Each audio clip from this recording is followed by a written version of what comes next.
Hey, what's up, everybody? I'm Johnny Christ, and this is Drinks with Johnny Live. And let's keep that going for my co-host, Slim Bob. How you doing over there, man?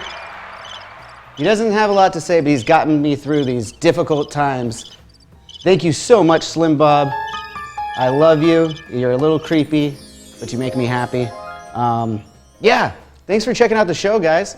Hope you all are staying safe, healthy, and sane in these crazy times. Also, let's go ahead and give applause and thank all the essential workers out there, frontliners that are doing their best to keep us safe, healthy, and well fed at that. So a lot of times I start off this show with a little cocktail of some kind, but I'm going to skip that today and just go ahead and bring in my guest. I have a very special guest. He is the CEO of All Elite Wrestling. Let's just bring him on. He doesn't need that much more of an intro. Tony Khan, how you doing today, man? Hey, Johnny, I'm very well. It's great to see you. It's great to see you too, man. This is fantastic. Thanks for having me on. Yeah, I see you got that really, really great background over there. Where are you out in the world right now? I'm in Jacksonville, Florida. Okay. We had the NFL draft, and I also run AEW out of Jacksonville. Oh, okay. So it's a multitask out of the same office. That's rad, man. That's rad. So is everyone safe and healthy in your camp? Everyone's good?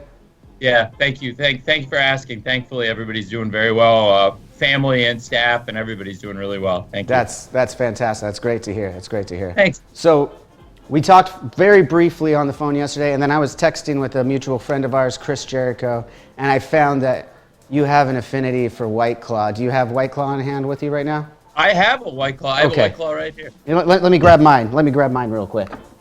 Grab it out of the fridge right there. All right, we got to crack these together, though. You ready? You ready to crack a claw, Brando? All right, 1, 2, 3. Crack that claw. All right, cheers, That's great, man. Cheers to you. These things are great, aren't they? What flavor you got? I have a mango, and to be honest, like mango and black cherry, I kind of, after the draft was over, went through the flavors I really like, and now all I got and now you're is stuck. mango Now you're black stuck cherry. with the mango. Okay, I got it. We drank all the, raspberries and pink grapefruits and limes around, so that's what I got left. I was actually drafting from home, but it's like really close between where I live and my office here, so for the NFL draft last week, they had like all the teams and all the executives operating out of our homes, which was nice. Yeah, I saw that. It must have been a little bit more lax. I mean, it's still a pretty hectic time for you, I got to imagine. As you said, honestly, it's a crazy time for everybody, and what's cool for me is I got to see my dad because I hadn't we talk every day, but I didn't see my dad in person in like almost 2 months. Oh, shit. Yeah. Because my mom and dad are kind of in the at-risk group. They're 69 and 70. So I, didn't want to expose them to any germs I'd been around. And so I isolated for a few weeks before the draft. And the first time my dad and I had seen each other since NFL committee meetings in the beginning of March was just last week, which was really nice. Yeah. Wow. That must have been really cool. Well, again, thank you so much for being on the show. I know you're a busy guy. You got all these things we're going to get into here, at least as much as we can with the time we've got. So appreciate that. You obviously mentioned the draft was last week. I noticed with the first 2 picks, you went out and replaced Ramsey, and I'm going to butcher his name, Gothwe. I wouldn't say that. I mean, we picked players that play, important positions on our defense, but definitely trying to replace. Were these, and forgive my ignorance on how it works behind the scenes on the draft, but were you targeting these 2 guys in the first round for sure, or were they, when it came down to it, was it, these are the best guys left on the board, we got to take them no matter what position they're at? Well, we spent months getting ready, and after months of getting ready, we talked the night before the draft with my dad and Dave Caldwell, the GM of the Jags, and Doug Marrone, the head coach of the Jags. And, my dad owns a club, and I am in charge of all the stats and analytics. Yeah. So I use data and analysis to try and identify players that, have a good chance of succeeding and try to find red flags on different players in the process too. Wow. And it's really fun. I really enjoy doing it. And, the players we drafted were players that we talked about extensively on Wednesday night in our conversations. It was really cool. And those positions were definitely identified as positions of need, but those specific 2 players were really the guys that we had talked about on Wednesday night that we thought, this could break our way and we'd have a chance to get these 2 great players. That's great. So that's another behind the scenes question I have for that. Like, I'm sure it's not this way, but I gotta imagine, do you have like other friendships with other owners, or is everyone just out to get each other on draft day? We have friendships with all 31 of the other owners, and my dad is really close to the other owners, and I have a lot of friends who are owners, and we're on committees and we work together to promote the league and grow the sport. And is it just a friendly game of poker on draft day? You got everyone just holding their hands close to the vest? Totally. Yeah. Totally. But you know what's cool is you can't really trade cards with your friends in a big poker game. And if you're playing cards with 32 people, especially with your closest friends, you might go out and swap picks or do different things. And because we had swapped a lot of picks around, we were fortunate where we had like 12 draft picks through the 7 rounds. So we accumulated a lot of other picks through trades and got a lot of really good young players we're excited about. So it was a really big week. Do you have any, inside knowledge going in draft day? I mean, obviously your analytics and what you're hoping to drop your way, but is there any like insider information between the other owners? You're like, hey, who are you taking and who are you taking? So all the owners know, or? I feel like there's a lot of gossip there in both the owner community, but honestly, I probably spend more time in the scouting and because I work in player personnel on day-to-day basis. So, like, I do communicate with the other owners. I also work in football, so I deal with, talk to others, general managers, scouts. I go to the scouting combine. I go to a ton of college football games and scout games.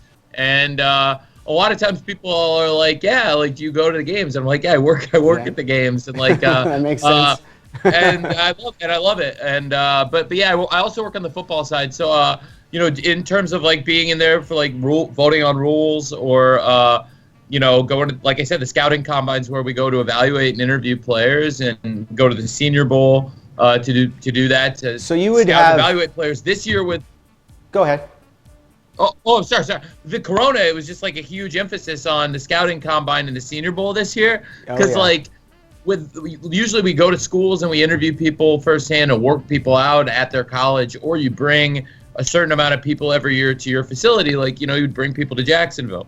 But this year, you weren't really able to do that. So everything you got done before mid-March was like very, very valuable work. Wow. So you guys felt pretty good about what you had done before March, obviously, and congratulations on your draft. I could ask the question, how do you feel about your draft? But I'm sure you feel pretty damn good about it. Yeah, I feel like everybody, they drafted the players they like best. So I think everyone kind of generally likes their draft. If you don't, it's probably not a good sign if it was last week and you're already regretting stuff. I'm not really sure about this. We're just kind of flipping coins over here. Yeah, but I'm feeling really well. Thank you for asking. Yeah, so if you're out doing a lot of the scoutings and watching the games and stuff, you're pretty close to a lot of the players, right? Yeah. So you have these relationships.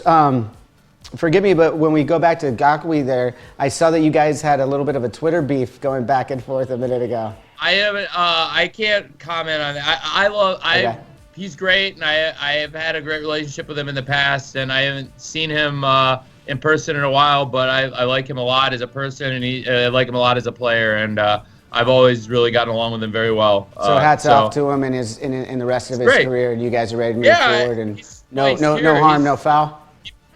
I don't want to. I mean, he plays here for us, and he's somebody I've always had a great relationship with, and he's still a person who's with us, and I like him a lot, and I think he's a great player. So yeah, we'll see what happens. That's great. Yeah. Then let's shift. Oh no, not before we shift. I wanted to ask you, amidst the COVID-19 corona, you just touched upon it about a little bit. How confident and how much information do you have that the season is going to start on time with or without a crowd or minimal crowd? What are you hearing about that, and what are your hopes? I'm hoping that there'll be games, but I don't know, and I can't really comment at this time. I don't think we have enough information to say what's going to happen, and I think all the sports leagues are working and trying to figure out the best way forward. Yeah. So are you? I know you don't really know yet, but what are you guys, is there anything you're discussing currently with the other owners that maybe, that's something you're excited to, like, maybe not excited is the word, but promising in any way of a way that it could continue? I mean, we're just working on, like, you know, what we can do in terms of precautions, best practices, and I'm trying to do those same things at AEW and with the Jaguars and with Fulham, and I think with all of our players, or in the case of AEW and all of our wrestlers, you know, just make sure that it's the safest possible environment where people feel comfortable coming in. Absolutely. And so right now, I think everybody's just looking at what's out there in terms of the best technologies for testing and the best methodologies for, you know, a safe path forward for everybody. Yeah, no, I imagine that's, yeah, I'm sure everyone's working really hard on that, and I thank you for that, because the way you guys have handled in AEW has been pretty awesome. I've been watching that very closely as a big fan. Thank you for going out there and buying up this company and bringing it to TNT and everything, and creating it rather than buying it, creating this company. Because it's really brought back some fandom to wrestling for me. I grew up on wrestling, as I'm sure you did, and there was a time there where I just really wasn't paying attention anymore. And, you know, so with you're friends friends like with Chris. You're friends with Chris. Yeah, very good. I know Chris for about 12 years now. We've done a bunch of festivals together and stuff in his band Fozzy, and been out to a lot of stuff when he was with the WWE. And yeah, I had a chat with him a couple of weeks ago, and yeah, he was talking about how you guys had to film like several episodes out right now because you can't actually get the guys together right now. What's that trajectory looking like for you guys when you could get more shows, because you don't want to run out of those pre-taped that you already got, right? Well, we actually we're live next week, so rad. We're back with a live show next week. So Chris is coming back to the ring. Chris has a street fight next week. The shows we did, we got through. Chris and everybody who came in and worked those shows, I was so thankful. Like, I can't thank them enough. Because the shows we've done over the last month, I think they were great. And, you know, we came off last night's show. We had a huge lift in our young audience, and we were up 19% in the 18 to 34. Congratulations! There's a laugh track, or a clap track rather. That's congratulations, man. I appreciate it. I was watching actually, and it was a great show, man. You started off heavy with Cody and Darby, and ended with Lance and the other Rhodes, Dustin, the Hall of Famer. And no, I mean, and all throughout a very entertaining. Of course, I'd be a fool not to mention a little bit of the bubbly segment. That was pretty epic. I texted Chris immediately after I saw it, and I was like, that was hilarious. That was awesome. That was well done. If any of you haven't seen it, Chris and the guys came up with this thing where they're punching each other through their phones, basically, and kicking each other's ass. And there's some great cameos that come out of it. It was kind of a parody, I think, of like the stuntman video that had gone viral. And Chris is like a genius at these videos, and Chris is constantly reinventing himself. And I think, under these like difficult circumstances, the past month, Chris has been like amazing at keeping people entertained, like, and innovating and finding new ways to do it. Like, you know, through these shows, as you know, I saw Chris on commentary is just incredible. Dude, his commentary has been rad. I mean, even especially him and Tony Schiavone, which thank you for bringing that guy back into the world. Tony Schiavone was a childhood thing that I was hearing in my ears every week on Monday Nitro. You know, like, it was so cool to see him back in the industry and doing that. So you're a big wrestling fan, like growing up. Huge. What did you watch? You watched Nitro? I watched Nitro. I was one of the ones that flipped back and forth between Raw and Nitro. I was just like stoked. On the West Coast, because they would run live at different times, I was able to go back and forth and get Nitro and Raw. And to me, that was like, to have that going on in wrestling in a moment, like, and they were both going neck and neck, and it was such this battle that it just brought out the best in the talent in my eyes. And the storylines just got better, more ridiculous, more fun. I'm a storyline guy. I appreciate the in-ring work, of course, when they do something crazy, like Darby does his coffin drop, or Lance does his new version of the Razor's Edge backwards and shit. Like, I love all this stuff. But to me, it's about a good storyline. And I think you guys are doing a great one with this championship, the TNT championship. tournament, and that's going to be live. The last match between Cody and Lance. That's going to be a double or nothing. So Cody versus Lance is going to be a double or nothing. So it's on we've May been building 23rd, up. Right? That is on May 23rd. Thanks, man. I appreciate it. That's what we're here for. That's what we're here for. Cheers, brother. Thank you, Johnny. I appreciate that. May 23rd. Yeah, it's going to be Lance versus Cody for the TNT Championship at Double or Nothing, and that's first big match we've got announced. But there's a lot more coming here in the next week that we'll announce for Double or Nothing, and we're back with a live Dynamite on Wednesday, which I'm really excited about. Oh, I'll be tuning in. That's awesome. I love what you guys are doing differently too than let's call it the competition right now. The fact that you guys amidst COVID brought wrestlers around the ring as sort of an audience. I talked to Chris about this. I was like, it's so cool because I watched WrestleMania, and no disrespect to the talent there, but they were playing to a crowd that was obviously not there. A lot of it. I loved the show, but that was my only criticism of WrestleMania. And I love the way that you guys are doing it, so that you're not playing to a crowd that's not there. You've found a way around that. Was that the talent figuring that out? Was that you or someone in the office saying that was up with me? It? That was me. And the weekend after things shut down, I went back home, and I knew that we were not going to be going to Rochester, and I had to, postpone my show in Rochester, and we had a huge crowd there, and then the next week we also had a big crowd in Newark, and we kind of had to postpone these shows and pivot.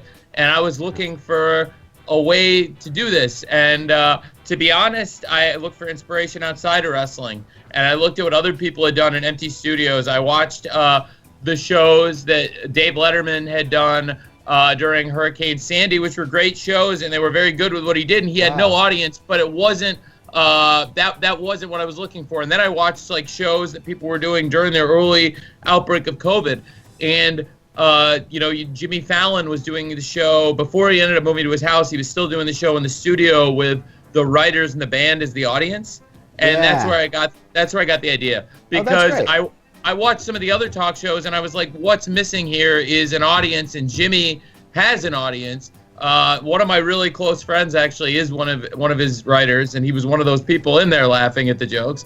And then I was really inspired by it. And then we came back, and I was like, this is what we're gonna do. And then the next day, after thinking about it some more, I was like, okay, well, you know what? We could split them and have a babyface side and a heel side. Yeah. And then kind of spread them out. That's kind of a football thing there too, right? You got the opposing teams. Yeah.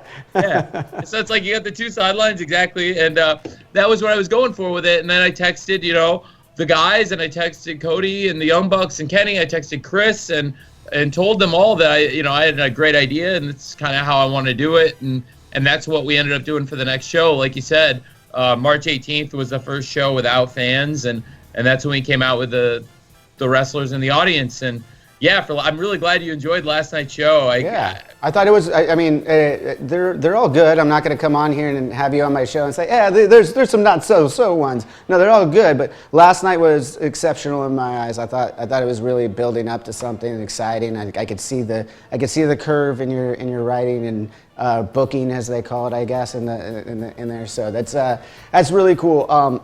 I've had Darby. I've talked to Chris. I had Jake on before he joined you guys, Jake the Snake, who's just killing it as a manager right now.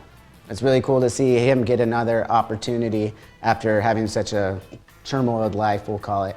But another thing that they all talk about that you are doing different than the WWE is you're letting these guys kind of take control of their own character a little bit, and it shows that it gives them a little bit more, I don't want to say heart in these characters and development.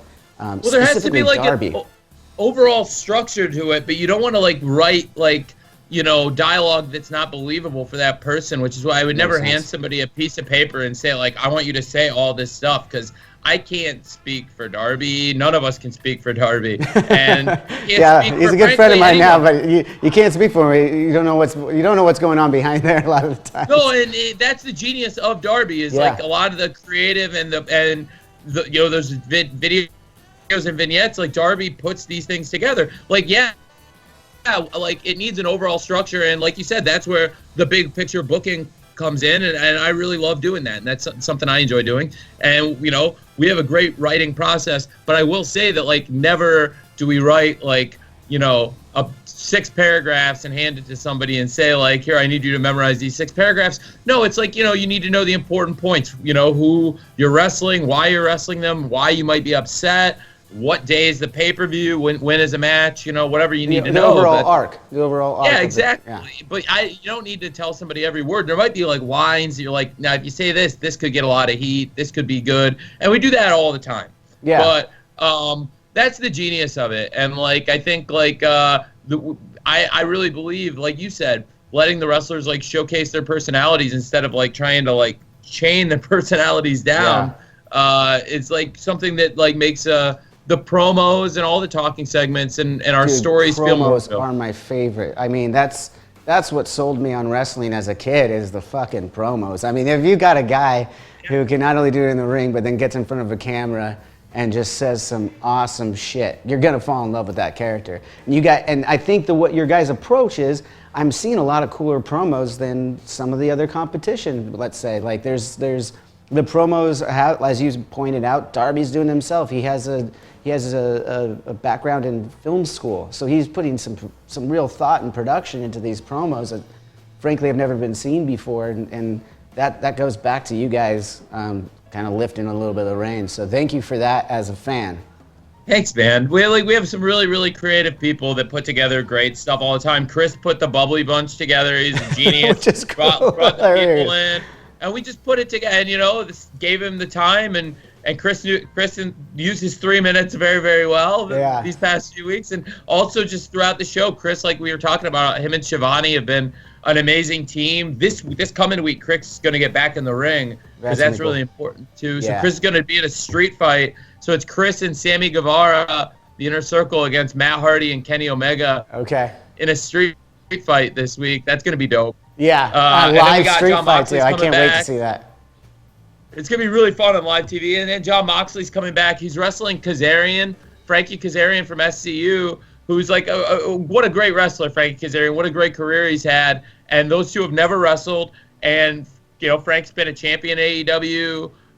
Other than Moxley, Chris has only really lost to SCU. When SCU beat Chris and Sammy, they haven't really lost much other than that match, and also Dustin Rhodes and Hangman did sneak one by. But Chris has only lost a couple matches in the whole almost a year since we've been here. So really, it's going to be. You got to keep him as a heel too. I mean, that's his best work. He's. I was just saying. I think like Chris, even if he's really entertaining and the Bubbly Bunch is like really fun stuff, and if you think you like him, I mean, it doesn't mean he's not a dirty, cheating bastard. And so he can. Yeah, you're right. Yeah, and he's tremendous. He's still got the great in-ring work too. Makes it believable for all of us. All right, really does. We got so much more to get into. I thank you so much for this live time.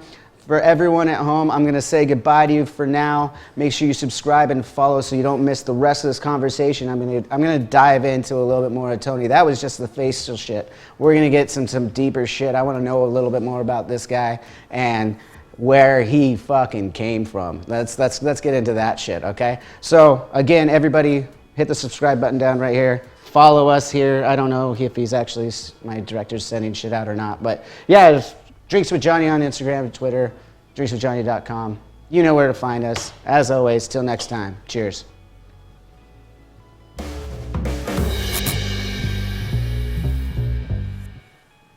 That's great.